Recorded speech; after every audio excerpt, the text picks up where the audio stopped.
जीवन्मुक्तिप्रदं देवं क्षमापूर्णं जगद्गुरुं वन्दे परमहंसाख्यं नित्यानन्दाय स्वागतम्। आनन्दानुभवास्वादं सर्वरोगनिवारकं वन्दे पापविनाशक्तं नित्यानन्दाय स्वागतम्।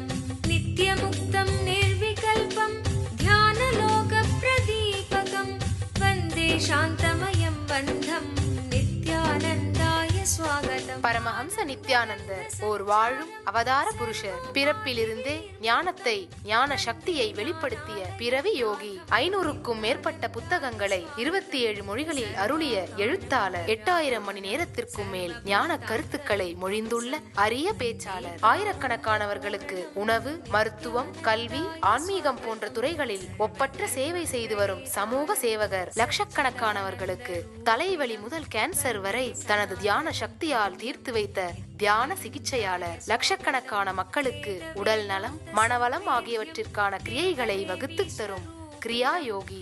கோடிக்கணக்கான மக்களுக்கு வாழ்வியல் பிரச்சனைகளுக்கான தீர்வுகளை தந்த வாழும் ஞானி. 151 நாடுகளில் தியான மையங்களோடும் 40க்கும் மேற்பட்ட நாடுகளில் ஆசிரம கிளைகளோடும் நடந்து வரும் உலகளாவிய நித்யானந்த தியானபீட ஆன்மீக இயக்கத்தின் நிறுவனர். 1 கோடிக்கும் மேற்பட்ட சீடர்களால் ஆத்மார்த்தமாக பின்பற்றப்படும் ஞான குரு. தீட்சையின் மூலம் சக்தி பரிமாற்றத்தை நிகழ்த்தும் அவதார சக்தி. பாரம்பரிய யோக கலையை ஆயிரக்கணக்கான யோக மையங்கள் மூலம் உலகமெங்கும் எடுத்துச் சென்ற நவீன கால யோகி. லட்சக்கணக்கான மக்களுக்கு குண்டலினி சக்தியை உயிர்ப்பித்து அஷ்ட சித்திகளை அருளும் அஷ்டமா சித்திதாயகன். உலகம் முழுவதும் வைதீக ஆலயங்களை அமைத்து வேத கலாச்சாரத்திற்கு மறுமலர்ச்சி அளித்த ஆன்மீக சுடர். லட்சக்கணக்கான இளைஞர்களின் எதிர்காலத்திற்கு வழிகாட்டியாய் திகழும் ஒரே இளம் குரு. உலகிலேயே இணையதளத்தின் மூலம் அதிகமாக பார்க்கப்படும் ஆன்மீக குரு. அரசியல் துறையிலும் ஊடகத்துறையிலும் ஊடுருவி இருக்கும் நாத்திக ரவுடி கும்பல்களால் தொடுக்கப்பட்ட மத தாக்குதலையும் தாண்டி ஒப்பற்று ஒளிரும் ஆன்மீக ஒளி. அசைக்க இயலாத, என்றென்றும் நிலைத்திருக்கும் ஞான கல்ப விருட்சம். आनन्दानुभवास्वादं सर्वरोगनिवारकं वन्दे पापविनाशक्तं नित्यानन्दाय स्वागतम्। नित्यमुक्तं निर्विकल्पं ध्यानलोकप्रदीपकं वन्दे शान्तमयं बन्धं नित्यानन्दाय स्वागतम्।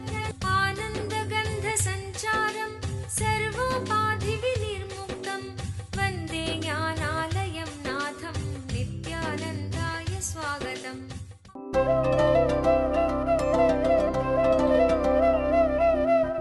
திபெத்திய நாட்டில் ரொம்ப பாப்புலராக இருக்குது அந்த ப்ரேயர் வீல்னு சொல்கிறார்கள். அந்த கையில் ஒரு சக்கரை மாதிரி அதை சுருட்டிக்கிட்டே இருப்பார்கள்.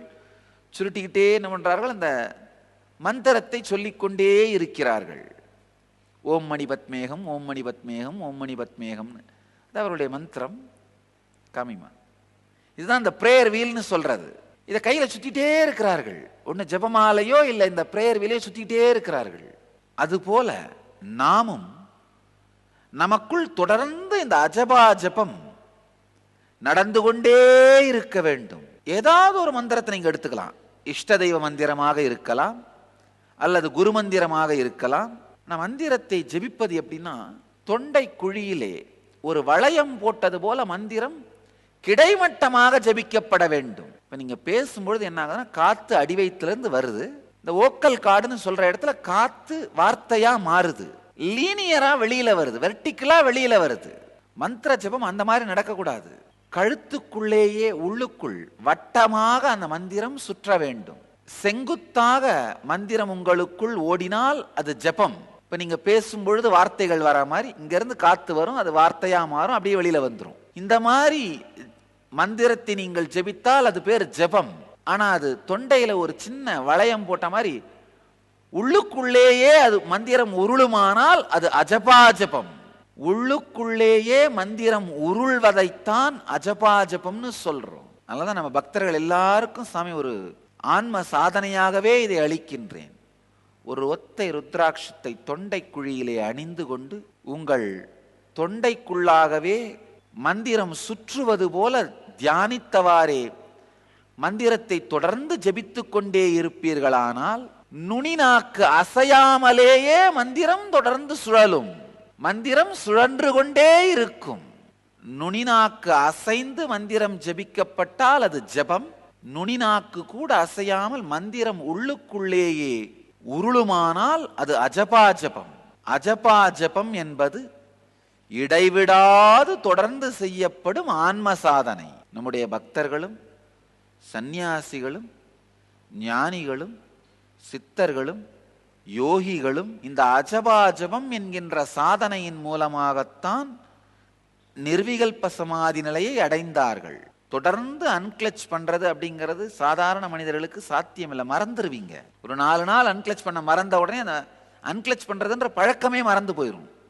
மன அமைப்பே இல்லாமல் போயிடும். இந்த அஜபா ஜபத்தின் மூலமாகத்தான் நீங்கள் நிர்விகல்ப நிலையிலே நிரந்தரமாக நிலை பெற முடியும். அதனால நம்முடைய பக்தர்கள் எல்லோரும் தொண்டை குழியிலே ஒரு ஒத்தை ருத்ராட்சத்தை அணிந்து தொண்டைக்கு உள் வாக் சக்தி, இந்த வோக்கல் கார்ட்ல மந்திரம் உருளுவதை, மந்திரம் சுழல்வதை, சுழலுகின்ற விதத்திலே மந்திரத்தை தியானித்துக் கொண்டே இருக்க வேண்டும்.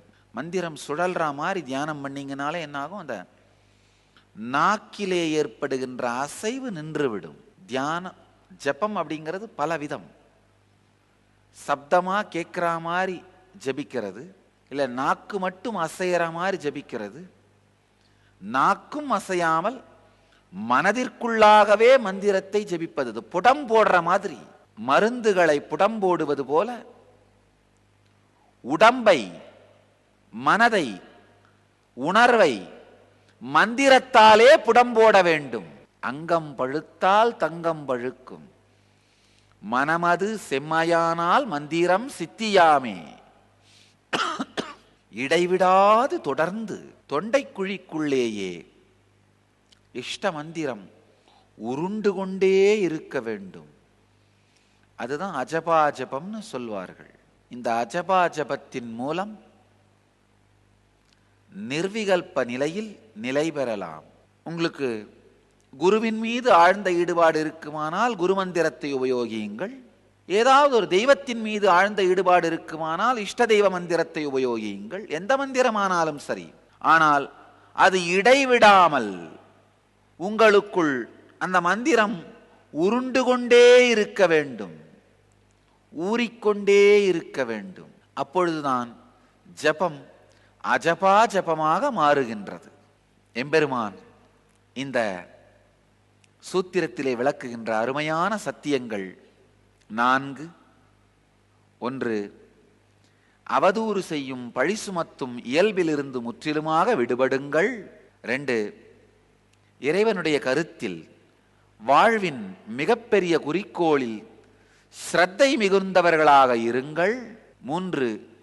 இடைவிடாது தொடர்ந்து சாதனை, ஆன்ம சாதனை, ஆன்மீக பயிற்சி செய்பவர்களாக இருங்கள். இந்த 3ஐயும் செய்பவர்களாக இருப்பீர்களானால் நீங்கள் எல்லா விதமான நிறைவேறாத, முற்றுப்பெறாத மன அமைப்புகளிலிருந்தும் சம்ஸ்கார பதிவுகளிலிருந்தும் விடுபட்டு ஜீவன் முக்தர்களாகிறீர்கள். திருவண்ணாமலை நித்யானந்த தியான பீடத்தில் பிப்ரவரி 20, 2012 மகா சிவராத்திரி திருநாளன்று கல்பத்தரு முழுநாள் தியான அனுபவ முகாம். உங்களின் எண்ணங்களை நிஜமாக்குவதற்கான சக்தியை தரும் ஒரு நாள் தியான அனுபவ முகாம்.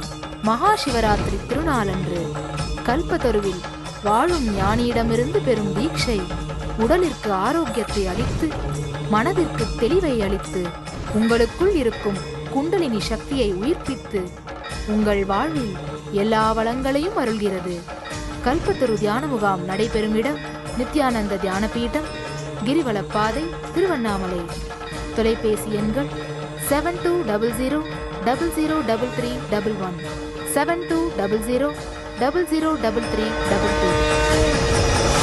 நத்வேவாகம் ஜாது நாசம் நத்வம் தேமே ஜனாதிபாஹ நச்சைவ நபவிஷ்யாமஹ சர்வே வயமதः பரம். மொழிபெயர்ப்பு: இறந்த காலத்தில் நான் இல்லாத காலம் என்று ஒன்று இருந்தது இல்லை. அதேபோல நீயும் இந்த அரசர்களும் இல்லாதிருந்த காலம் என்ற ஒன்று இருந்ததும் இல்லை. இந்த போருக்கு பிறகும் நாம் இல்லாமல் இருக்கப் போகும் காலம் என்ற ஒன்று இருக்கப் போவதும் இல்லை.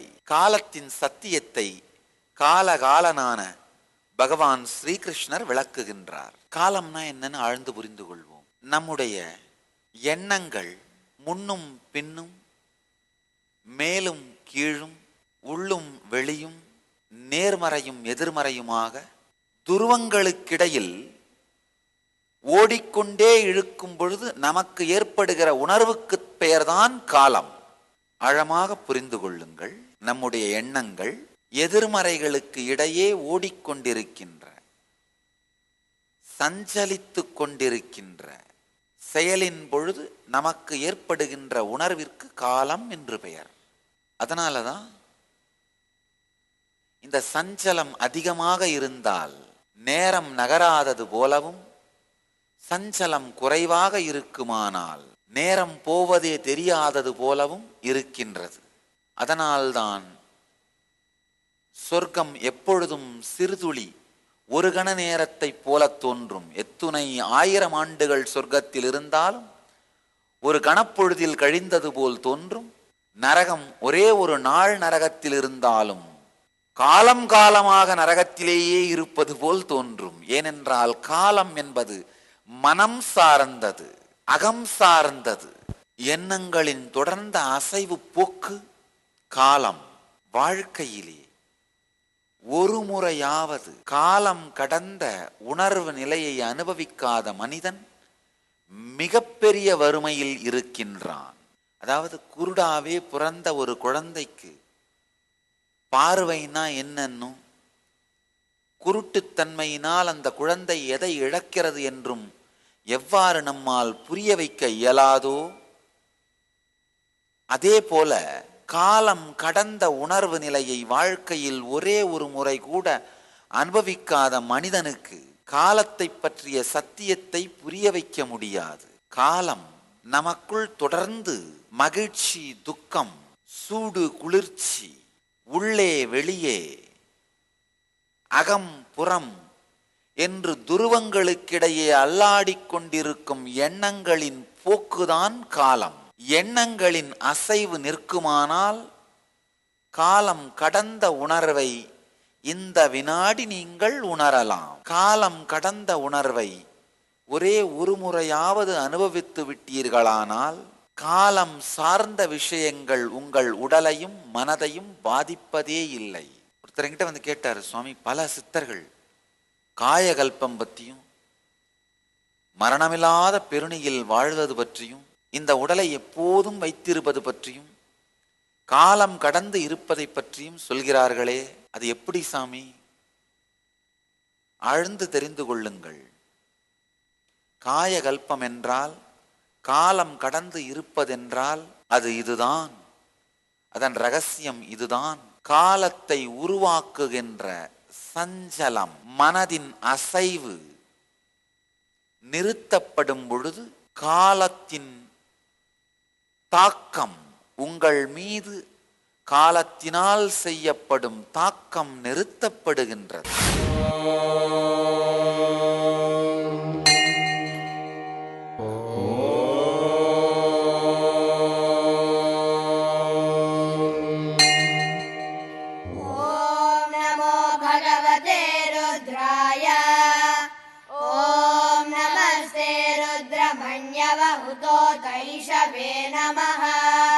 नमस्ते अस्तु धन्वने बाहुभ्यामुतते नमः।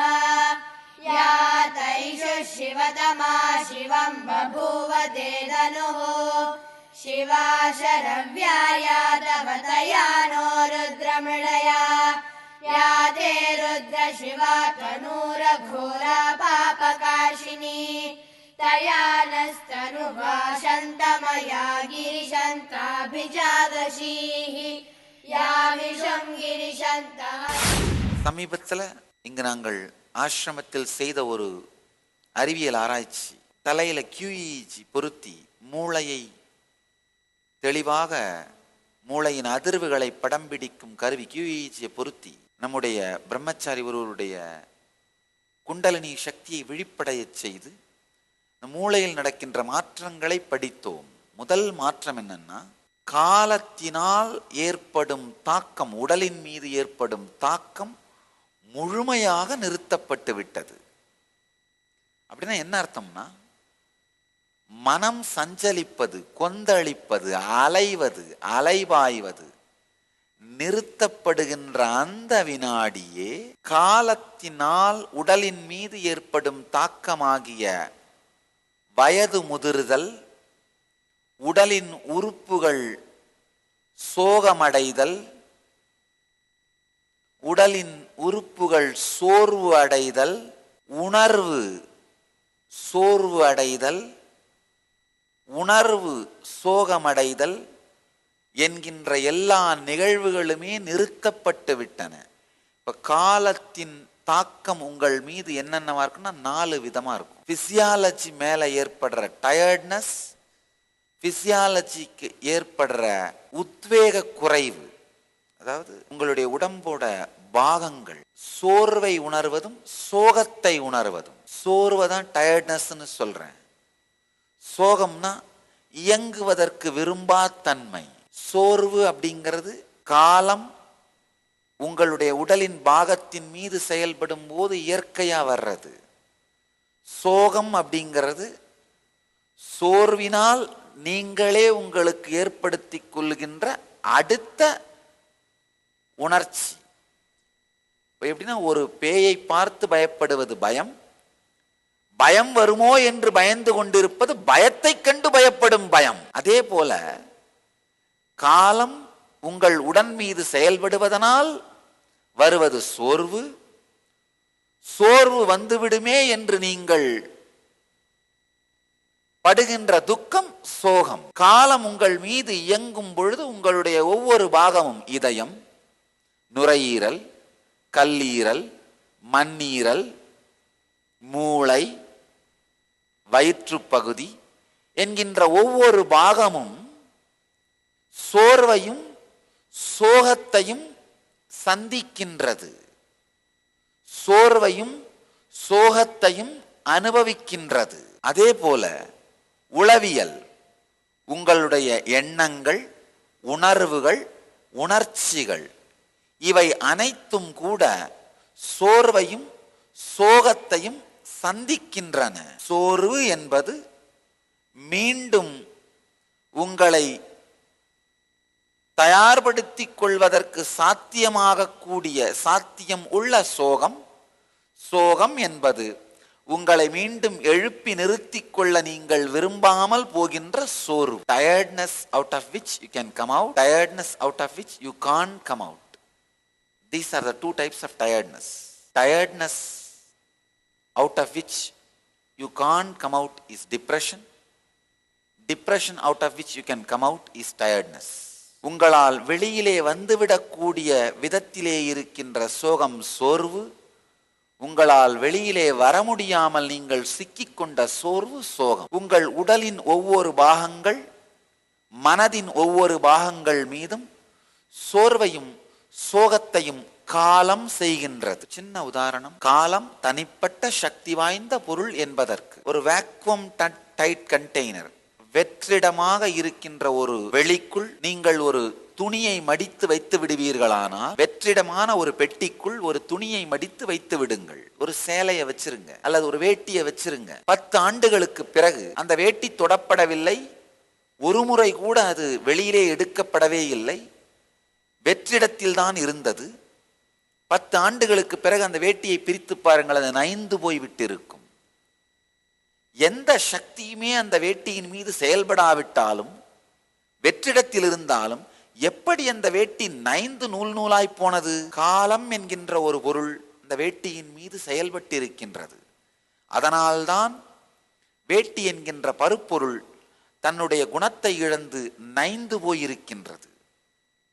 அதே போல்தான் உடல், மனம் போன்றவைகளின் மீதும் காலம் செயல்படும் பொழுது சோர்வையும் சோகத்தையும் காலம் ஏற்படுத்துகின்றது. எப்பொழுது மனம் இயங்குவது நிறுத்தப்படுகின்றதோ, மனம் இயங்குவது நிற்கின்றதோ, சஞ்சலம் நிற்கின்றதோ, சஞ்சலம் அச்சலமாகின்றதோ, அசையாத நிலைக்குள் மனம் நுழைகின்றதோ, அந்த வினாடியே காலத்தினால் உங்கள் உடல் மீதும் உளத்தின் மீதும் ஏற்படுத்தப்படும் சோர்வும் சோகமும் காணாமல் போகின்றது. உங்கள் அனைவருக்கும் இந்த ஒன்றை மட்டும் நான் என்னுடைய வேண்டுகோளாக வைக்கின்றேன். எப்பாடுபட்டாவது ஏதாவது ஒரு கிரியை மூலமாக, ஏதாவது ஒரு தியானத்தின் மூலமாக, ஏதாவது ஒரு யோகத்தின் மூலமாக அல்லது பக்தியின் மூலமாக ஒரு முறையாவது காலத்தை கடந்து இருத்தல் என்கின்ற அனுபவத்தை பார்த்து விடுங்கள். சாமி சொல்லுவேன், இந்த அன்கிளச்சிங் அப்படின்னு, இந்த நிர்விகல்ப நிலை விடாது ஒரு 2-3 நாட்கள் மனத்தின் உருவை மறவாது உசாவ மனம் என ஒன்றிலை உந்தி பெற என்று பகவான் ரமண மகர்ஷி உபதேச உந்தியாரில் மிக அருமையாக பாடுகின்றார். சக்தி வாய்ந்த சிவஸ்தலமான திருவண்ணாமலை நித்யானந்த தியான பீடத்தில் பிப்ரவரி 20ஆம் தேதி 2012 அன்று மகா சிவராத்திரி பெருவிழா. கல்வியின் வடிவமான பிரம்மாவிற்கும் செல்வத்தின் வடிவமான விஷ்ணுவிற்கும் கூட எட்டாத அருட்பெரும் ஜோதியாக ஈசன் வெளிப்பட்ட இடம் திருவண்ணாமலை. வெளிப்பட்ட நாள் சிவராத்திரி. அதே நன்னாளில் அதே ஸ்தலத்தில் வாழும் அவதார புருஷருடன் சிவகுண்டலினி தியானத்தில் மூழ்க வாருங்கள். சிவராத்திரி தின சிறப்பு நிகழ்ச்சிகள். வாழும் ஞானி பரமஹம்ச நித்யானந்தர் வழங்கும் சிவராத்திரி தின சிறப்பு தியான சத்சங்கம். சக்தி வாய்ந்த சிவகுண்டலினி தியானம். பிணிகளை எல்லாம் தீர்க்கும் பெரும் சக்தி வாய்ந்த மகா ருத்ராபிஷேகம் நடைபெறவிருக்கிறது. மேலும் சிவராத்திரி தினத்தன்று எண்ணங்களை நிஜமாக்குவதற்கான சக்தியை தரும் கல்பத்தரு முழுநாள் தியான முகாம் நடைபெறவிருக்கிறது. பரமஹம்சர் ஒவ்வொருவருக்கும் சக்தி தரிசனமும் தீட்சையும் அளிக்கின்றார். இந்த மகா சிவராத்திரி பெருவிழாவில் கலந்து கொண்டு சிவபெருமானின் அருளையும் பரமஹம்சரின் ஆசீர்வாதத்தையும் பெற அனைவரும் வருக. நடைபெறும் இடம் நித்யானந்த தியான பீடம், கிரிவலப்பாதை, திருவண்ணாமலை. தொலைபேசி எண்கள் 7200003311 7200003322. மனத்தின் உருவை மறவாது உசாவ மனம் என ஒன்றிலை உந்தி பெற 2-3 நாட்களாவது மற்ற எல்லாவற்றையும் ஒதுக்கி வைத்துவிட்டு மனத்தின் உருவை மறவாது உசாவல் அப்படின்னு தேடுதல். எண்ணங்களின் அசைவு எப்படி நிகழ்கின்றது, காலத்தின் தாக்கம் என் மீது எப்படி ஏற்படுகின்றது என்று ஆழ்ந்து உங்களுக்குள் மனம் இதை மறந்துவிட்டு வேறொரு பொருள் மீது சென்று விடாமல் மறவாது உசாவ தேட மனம் என ஒன்றிலை உந்தி பெற மார்க்கம் நேர் ஆர்க்கும் இதாம் உந்தி பெற. மனம் என ஒன்று இல்லை என்கின்ற உணர்வு, காலம் கடந்து இருக்கின்ற உணர்வு ஒரு வினாடி உங்களுக்குள் பிறந்து விடுமானால் காலம் உங்கள் உடல் மீதும் மனம் மீதும் செலுத்தும் தாக்கம் நின்றுவிடும். உடல் மீது ஏற்படுத்தப்படும் சோர்வும் சோகமும் மனம் மீது ஏற்படுத்தப்படும் சோர்வும் சோகமும் இல்லாமல் போகின்றது. அதைத்தான் நம் சித்தர்கள் காய கல்பம் என்று விவரிக்கிறார்கள்.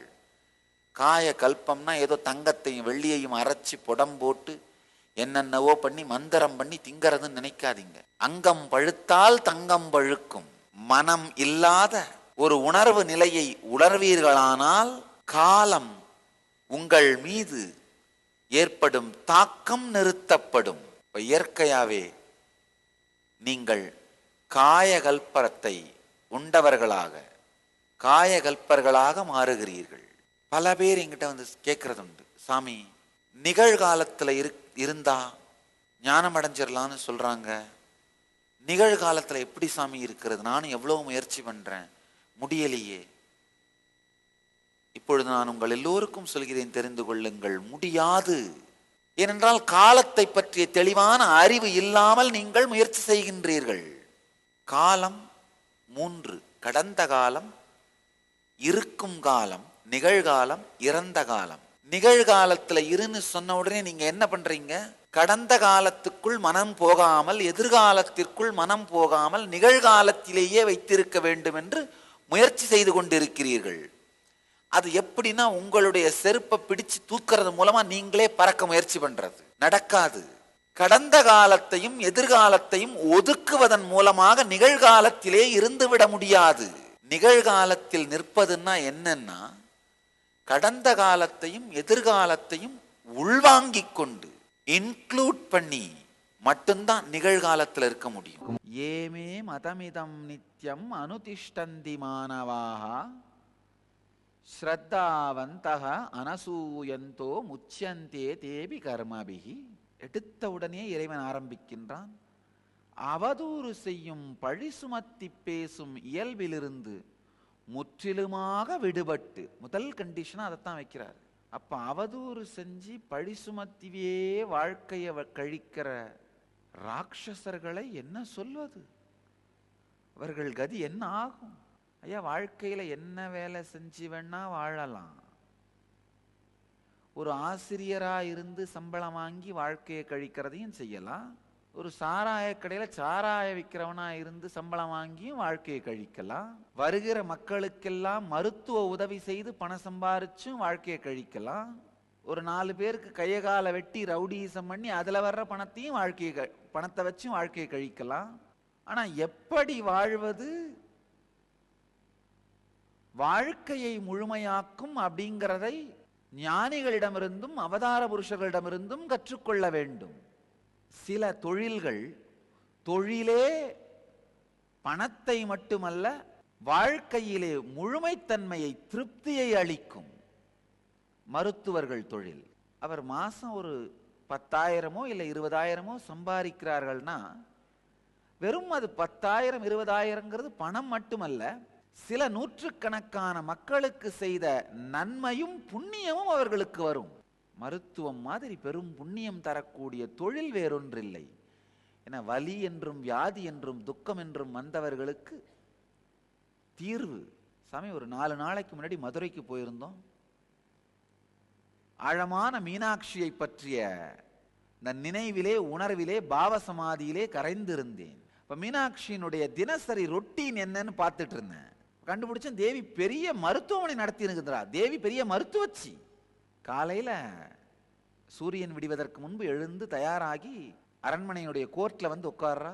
பக்தர்களுக்கு ஆசி வழங்கி நீதி சம்பந்தமான விவகாரங்களை நடத்தி, அட்மினிஸ்ட்ரேஷன், நாட்டினுடைய நிர்வாக விவகாரங்களுக்கு இன்ஸ்ட்ரக்ஷன் கொடுத்துட்டு, காலையிலிருந்து மதியம் வரை நாட்டினுடைய விஷயங்கள், மக்களுடைய பிரச்சனைகள், இதை தீர்ப்பது, ஃபர்தரா நாட்டை எக்ஸ்பேண்ட் பண்றது, இன்ஃப்ராஸ்ட்ரக்சரல் டெவலப்மெண்ட், இதையெல்லாம் தேவி பார்க்கிறாள்.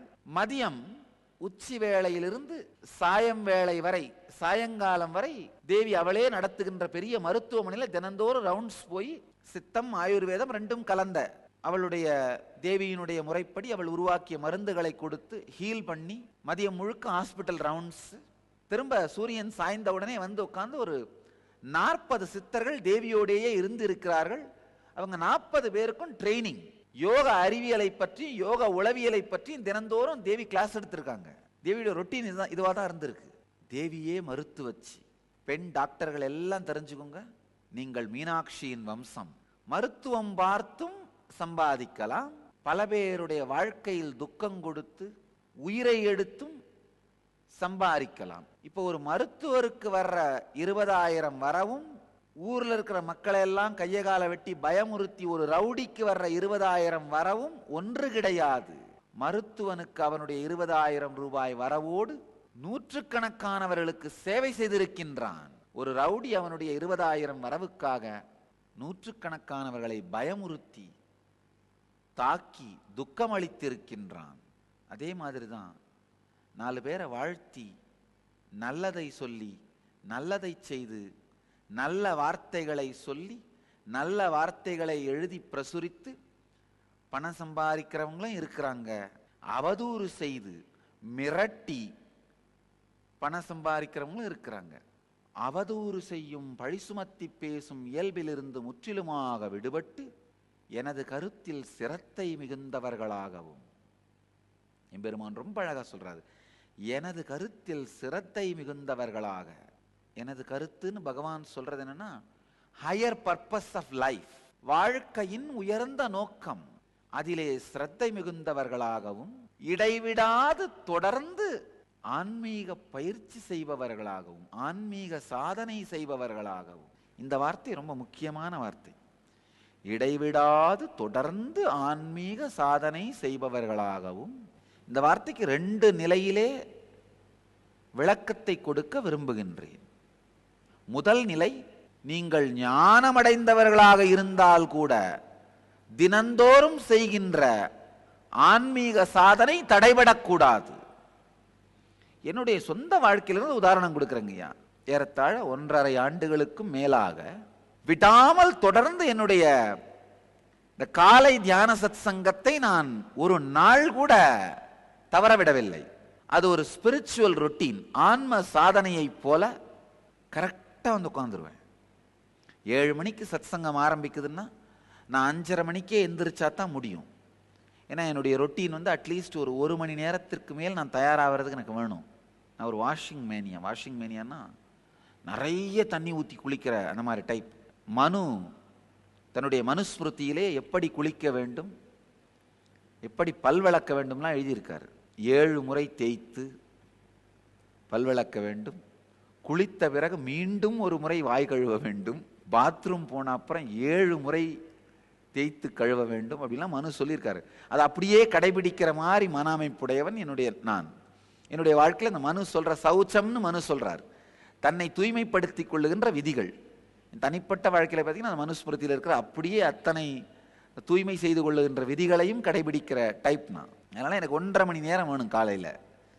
ஸோ 5:30 மணிக்கு எந்திரிச்சு 7 மணிக்கு சத் சங்கத்துக்கு வர்றது அப்படிங்கிறத ஏறத்தாழ 1.5 ஆண்டுகளாக ஒரு நாள் விடாமல் செய்து கொண்டிருக்கிறேன். திருவண்ணாமலை நித்யானந்த தியான பீடத்தில் பிப்ரவரி 20, 2012 மகா சிவராத்திரி திருநாளன்று கல்பத்தரு முழுநாள் தியான அனுபவ முகாம். உங்களின் எண்ணங்களை நிஜமாக்குவதற்கான சக்தியை தரும் ஒரு நாள் தியான அனுபவ முகாம். மகா சிவராத்திரி திருநாளன்று கல்பத்தருவில் வாழும் ஞானியிடமிருந்து பெறும் தீட்சை உடலிற்கு ஆரோக்கியத்தை அளித்து மனதிற்கு தெளிவை அளித்து உங்களுக்குள் இருக்கும் குண்டலினி சக்தியை உயிர்ப்பித்து உங்கள் வாழ்வில் எல்லா வளங்களையும் அருள்கிறது. கல்பத்தரு தியான முகாம் நடைபெறும் இடம் நித்யானந்த தியான பீடம், கிரிவலப்பாதை, திருவண்ணாமலை. தொலைபேசி எண்கள் 7200003311 7200003322. புதுச்சேரியில இந்த தானே புயல் பாதிப்பிற்காக நிவாரணப் பணிகளுக்காக போயிருந்தேன். அப்போ ஒரு 6 நாள் மட்டும்தான், 6 நாள், அதாவது ஜனவரி 2, 3, 4, 5, 6, 7 6 நாள் மட்டும்தான் அந்த ரொட்டீனை நான் ஃபாலோ பண்ணலை, ஸ்பிரிச்சுவல் ரொட்டீனை. ஏன்னா அந்த நிவாரண பணிகள் நிறைய இருந்ததுனால காலையில் மெதுவாக எழுந்திரிச்சு அந்த வேலைகள் எல்லாம் பார்த்துட்டே இருந்து அதுக்கப்புறமா பொறுமையாக குளிச்சு அதுக்கப்புறமா சாப்பிட்டு 6 நாளும் சத் சங்கத்தை நான் நடத்தவில்லை. அந்த 6 நாள் பழக்கத்தை விட்டதும் திரும்பவும் என்ன அந்த சத் சங்கம் பழக்கத்துக்கு எடுத்துட்டு வர்றதுக்கு 3 நாள் ஆச்சு. ஆழ்ந்து புரிந்து கொள்ளுங்கள், 1.5 வருஷம் பழக்கம் சத் சங்கத்தை எடுத்துக்கிட்டே இருக்கிறது. அந்த 1.5 வருஷ பழக்கம் ஸ்திரமா இல்லை. 6 நாள் அந்த பழக்கத்தை விட்டதும் அந்த சோம்பல்தனம் உடம்புல ஸ்திரமாக ஆரம்பிச்சிருச்சு. யோக உடலும் வேத மனமும் ஞான வாழ்வும் கொண்டு இத்தனை சாதனைகள் செய்து ஞானமடைந்து அவதாரத்தன்மையை உணர்ந்து அவதார நோக்கத்தை உணர்ந்து இந்த உடம்புக்குள்ளேயே 6 நாளுக்குள்ள சோம்பல்தனம் செட் ஆக ஆரம்பிக்குதுன்னா அப்போ என்ன ஆகும் உங்க உடம்பெல்லாம்? ஆனா இந்த 6 நாள் சோம்பல்தனம் படிஞ்சதுனால காலையில் எந்திரிச்சும் குடும்பம் பாருங்க, ஒரு 10 நிமிஷம் கழிச்சு போலாமே. இப்ப நம்ம லேட்டா போனா நம்மளை யார் கேட்க போறாங்க? மனம் மனம் கடந்த உடலுக்குள் கூட வேலை செய்யும் சோம்பல் மனம். எனக்கு ஆச்சரியமா போயிடுச்சு. ஆஹா, நம்மளையே இந்த சோம்பல் தானே இந்த பாடுபடுத்துதுன்னா, பாவம் சாதாரண மனிதர்கள் இவர்களை என்ன பாடுபடுத்தும். நல்ல வேளை 3 நாள்ல சரியாயிருச்சு. உண்மை என்னன்னா, ஞானமடைந்தவர்களாக இருந்தால் கூட தன்னுடைய தொடர்ந்த ஆன்ம சாதனை சார்ந்த விஷயங்களை மட்டும் நிறுத்தக்கூடாது. ஒரு சின்ன கதை. ஒரு தாயார் தன்னுடைய மகனை காலையில் எழுப்புறாங்க. அப்பா எந்திரிப்பா, ஸ்கூலுக்கு போகணும். மகன் சொல்றான், நான் ஸ்கூலுக்கு போக மாட்டேன். அதுக்கு 3 காரணம் இருக்கு. 1, எல்லா மாணவர்களும் என்னை வெறுக்கிறார்கள். 2, எல்லா ஆசிரியர்களும் என்னை வெறுக்கிறார்கள். 3, அதனால நானும் அவர்களை வெறுக்கிறேன். தாயார் சொன்னாங்களாம், அப்பா நீ ஸ்கூலுக்கு போயே ஆகணும். அதுக்கு 3 காரணம் இருக்கு. முதல் காரணம், உனக்கு 52 வயசாயிடுச்சு. 2வது காரணம், நீ தான் தலைமை ஆசிரியன். 3வது காரணம், நீ போனா தான் ஸ்கூல் நடக்கும். மாணவர்கள் ஸ்கூலுக்கு போக வேணாம்னு நினைச்சா பரவாயில்ல, இங்க ஆசிரியரே போக வேணாம்னு நினைக்க கூடாது. நீங்க சத் சங்கத்துக்கு போலனா பரவாயில்ல நினைச்சா பரவாயில்ல, நானே சத் சங்கத்துக்கு லேட்டா போலான்னு நினைச்சா என்ன ஆகிறது? சோம்பல் தன்மை ஜென்ம விரோதி. ஆன்ம சாதனையை இடைவிடாது கடைபிடித்தல் என்கின்ற குணம் எக்காரணம் கொண்டும் மாறக்கூடாது. என்னுடைய வாழ்க்கையில தவறாது ஆன்ம சாதனை செய்கிற பழக்கத்தை எனக்கு கொடுத்தவர் என்னுடைய பாட்டனார், தாய் வழி பாட்டனார். அவர் ரொம்ப அருமையான ஒரு மனிதர். தாய் வழி பாட்டனார், அவர்கிட்ட இருந்து அந்த சின்ன வயசுல தினந்தோறும் பூஜை செய்வதுன்ற அந்த பழக்கத்தை கத்துக்கிட்டேன். அவருக்கு 90 வயது இருக்கும் இறக்கும் பொழுது. கடைசி நாள் கூட பூஜை செய்து விட்டு தான் மருத்துவமனையில் போய் அட்மிட் ஆகி இறந்து போயிட்டார். அவ்வளவுதான். கடைசி நாள், மரணம் அடைந்த அந்த நாள் பூஜை செய்து விட்டு மருத்துவமனைக்கு போய் அட்மிட் ஆகி இறந்து போயிட்டார். எனக்கு தெரிஞ்சு எந்த உடல் நல குறைவு, சமுதாய விழாக்கள் அல்லது குடும்ப விழாக்கள், குடும்ப சூழ்நிலை, மனநிலை, இந்த எந்த காரணத்தினாலும் ஒரே ஒரு நாள் கூட தன்னுடைய அந்த நித்திய பூஜையை அவர் விட்டதில்லை.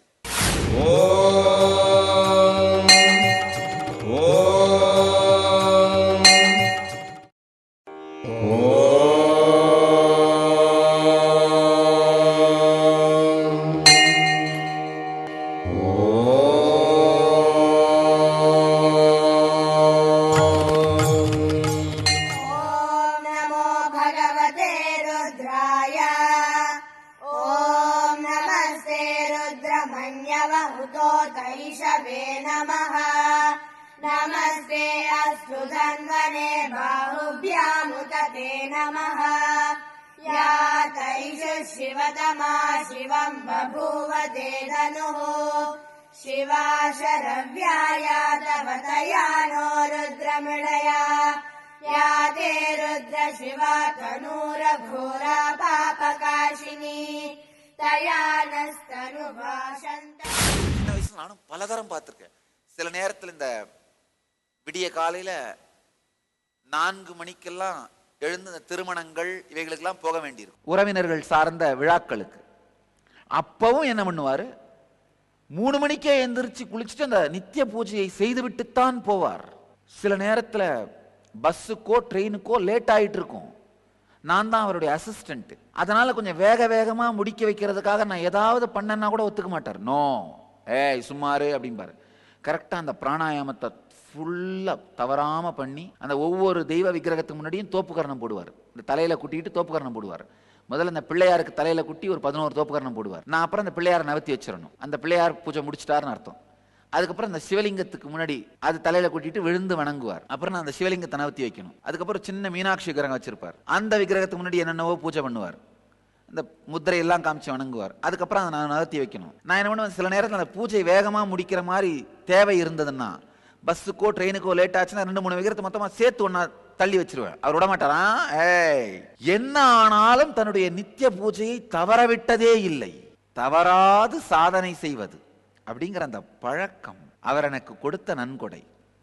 இன்னைக்கு நான் தவறாது தினந்தோறும் காலையில சத் சங்கத்துக்கு வந்துடுறேன்னா அந்த மன அமைப்பு அவர் எனக்கு கொடுத்த நன்கொடை. ஏன்னா சிறு வயதிலேயே அவரை பார்த்து வளர்ந்ததுனால தவறாத ஒரு விஷயத்தை ஸ்ரத்தையோடு தினந்தோறும் செய்ய முடியும்னு ஒரு நம்பிக்கை வந்து விட்டது. அருமையான மனிதர் பா. ஏன்னா இந்த காலத்துல ஒரு விஷயத்தை தவறாது செய்வதுங்கிறது சாத்தியமே இல்லை. இத்தனைக்கு அவர் ஒரு பெரிய வியாபாரி, அவருக்கு பல்வேறு கடமைகள் இருந்தது. இன்னொன்று இந்த காலத்துல வியாபாரம் குடும்பம் இதெல்லாம் இருக்கும்பொழுது மனநிலை வேற. சில நேரத்தில் டிப்ரெஷன் வரும், சில நேரத்தில் வெறுப்பு வந்துடும், சில நேரத்தில் கடவுள் மேலேயே வெறுப்பு வரும், சில நேரத்தில் தன் மேல வெறுப்பு வரும், குற்ற உணர்ச்சி வரும், என்னென்னவோ. மனம் ஒரு சுனாமி மாதிரி தானே, புரண்டு அடிச்சுட்டே இருக்கும். ஆனா எப்பேற்பட்ட விஷயமாக இருந்தாலும் அவருடைய அந்த ஆன்ம சாதனை தவறியதே இல்லை. அதே மாதிரி என்னுடைய இன்னொரு மூத்த ஒரு பூர்வாசிரம உறவினர், ரொம்ப இப்போ அவருக்கு எப்படியும் 90 வயசுக்கு மேல இருக்கும், ஆனா அவர் இன்னும் உயிரோடு இருக்காரு. எனக்கு கருத்து தெரிந்ததிலிருந்து தவறாது மழை பெய்தாலும் இடி இடித்தாலும் மின்னல் மின்னினாலும் நாடே வெள்ளக்காடாக ஆனாலும் பஞ்சம் வந்தாலும் பட்டினி வந்தாலும் தவறாமல் கிருத்திகை ஆனா போதும் கோவில்ல ஒரு ஆன்மீக சொற்பொழிவை ஏற்பாடு செய்து ஒரு 200-300 பேருக்காவது ஒரு ஆன்மீக கருத்துக்கள் போய் சேர்றதுக்கு ஒரு வழி செய்வார். கிருத்திகை வழிபாட்டு மன்றம்னே அவங்களுக்கு பேரு. நேற்று தான் எனக்கு அவர்கிட்ட ஒரு கடிதம் வந்தது. சாமி, 60 வருஷமா நடத்திட்டேன், எனக்கு 89 வயசாயிருச்சு, என்னால் நடந்து போய் நன்கொடை வாங்கி இதுக்கு மேலே அந்த ஃபங்க்ஷனை நடத்த முடியலை, எனக்கும் பென்ஷன் இல்லை. ரொம்ப ரொம்ப எளிமையான மனிதர், வசதியானவர்லாம் இல்லை. கடை கடையாக போய் 10 ரூபா 5 ரூபா வாங்கி ஒரு 5000 ரூபாய் கலெக்ட் பண்ணி, அது 10 ரூபா 5 ரூபா வாங்கி 5000 ரூபா கலெக்ட் பண்ணணும்னா 100 கடை ஏறி ஆகணும். 100 கடை ஏறி பிச்சை எடுக்கிறதுக்கு சமமா பிச்சை எடுத்து, ஆனா மாதம் தவறாமல் அந்த ஃபங்க்ஷனை நடத்திடுவார். யாராவது ஒரு ஆன்மீக பேச்சாளர் அழைச்சிட்டு வந்து ஏதாவது ஒரு 4 ஆன்மீக கருத்துக்களை சொல்ல வச்சிருவார். சக்தி வாய்ந்த சிவஸ்தலமான திருவண்ணாமலை நித்யானந்த தியான பீடத்தில் பிப்ரவரி 20ஆம் தேதி 2012 அன்று மகா சிவராத்திரி பெருவிழா. கல்வியின் வடிவமான பிரம்மாவிற்கும் செல்வத்தின் வடிவமான விஷ்ணுவிற்கும் கூட எட்டாத அருட்பெரும் ஜோதியாக ஈசன் வெளிப்பட்ட இடம் திருவண்ணாமலை. வெளிப்பட்ட நாள் சிவராத்திரி. அதே நன்னாளில் அதே ஸ்தலத்தில் வாழும் அவதார புருஷருடன் சிவகுண்டலினி தியானத்தில் மூழ்க வாருங்கள். சிவராத்திரி தின சிறப்பு நிகழ்ச்சிகள். வாழும் ஞானி பரமஹம்ச நித்யானந்தர் வழங்கும் சிவராத்திரி தின சிறப்பு தியான சத்சங்கம். சக்தி வாய்ந்த சிவகுண்டலினி தியானம். பிணிகளை எல்லாம் தீர்க்கும் பெரும் சக்தி வாய்ந்த மகா ருத்ராபிஷேகம் நடைபெறவிருக்கிறது.